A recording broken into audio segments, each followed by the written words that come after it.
এই চাঁদাবাজ এই নব্য সন্ত্রাসীদেরকে আমরা বাংলা ছাড়া করব।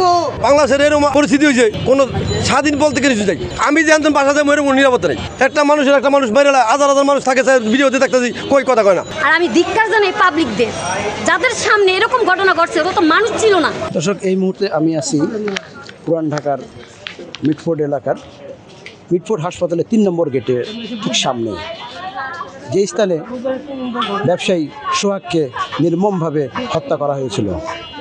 এই হত্যাকাণ্ডের ঘটনা নিয়ে নানানজন নানান ধরনের কথাবার্তা বলেছেন। চলুন শোনা যাক তাদের মুখ থেকে। সোহাগ হত্যাকাণ্ডের ঘটনাটা যেখানে ঘটেছেন মিটফোর্ড হাসপাতালের যে ৩ নম্বর গেট, ঠিক ৩ নম্বর গেট সংলগ্নই কিন্তু রয়েছে বাংলাদেশ আনসার ও গ্রাম প্রতিরক্ষা বাহিনীর সশস্ত্র আনসার ক্যাম্প। এই ক্যাম্পে যারা দায়িত্বে নিয়োজিত ছিলেন সেই ঘটনার সময় এবং এখানে যারা নিরাপত্তার দায়িত্বে ছিলেন, তারা কিন্তু এই হত্যাকাণ্ডের সময় তারা কেউ এগিয়ে আসেননি বলে এখানকার স্থানীয় লোকজনের অভিযোগ। এইভাবে কেউ মারবো আমরা জীবনও কোনোদিন দেই নেই, এই ফার্স্ট দেখলাম আর কি, যে এইভাবেই পাথর নিক্ষেপ করে মারলো। এটা খুব কষ্টজনক। আর আমি ধিক্কার জানাই পাবলিকদের, যাদের সামনে এরকম ঘটনা ঘটছে ওরা তো মানুষ ছিল না। ওরা ছিল কয়জন? 12 জন, আমরা ছিলাম 50 জন। ওই 12 জন দমন করতে পারতাম আমরা ইচ্ছা করলে। আর এই অপরাধে ঠিক সেইভাবে পাথর মারা হোক পাবলিকের হাতে। এটাই আমরা চাই।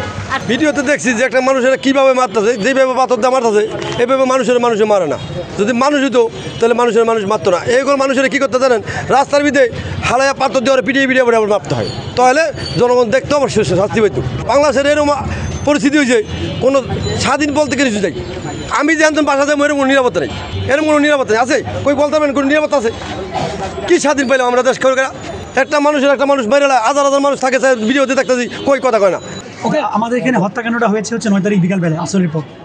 তো আমরা তখন এরপর দিনই স্যারদের কাছে যাই, যেহেতু ক্যাম্পাসের ভিতরে, বাইরে হলে হয়তো আমরা এতটা কনসার্ন থাকতাম না।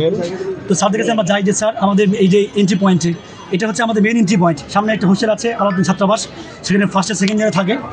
ওইদিকে আরেকটা ছাত্রাবাস আছে, সেটা হচ্ছে আমাদের প্রথম ছাত্রাবাস, সেখানে বাকি সিনিয়র বেচগুলো থাকে। তো এরকম একটা বিশেষ হত্যাকাণ্ড ক্যাম্পাসের মধ্যে, সেটা হচ্ছে আনসার ক্যাম্পের সামনে, এবং আনসার এখানে ছিল, দায়িত্ব পালন করছেন। সেটা আপনারাই দেখেছেন। যদি করতো তাহলে হয়তো বা এই হত্যাকাণ্ড হতো না। তাহলে যেই আনসারদেরকে দেওয়া হয়েছে আমার নিরাপত্তার জন্য, ওরাই যদি আমাদের রক্ষা করতে না আসে, তাহলে আমার নিরাপত্তা কোথায় থাকে? এটা ছিল আমাদের 1 নম্বর দাবি, যে আনসারদেরকে সক্রিয় করতে হবে। যেখানে আনসার না সেখানে আনসার দিতে হবে। কিন্তু আপনারা দেখেছেন যে আমরা গতকালকে আন্দোলন করেছিলাম, কারণ গতকালকে সারা বাংলাদেশে হওয়ার কারণে আমরা সবাই, এর আগে আমরাও এত জায়গায় ছিলাম, ভিডিও দেখার পর আমরা নিজেরাও শিউরে উঠি যে কী হয়েছে।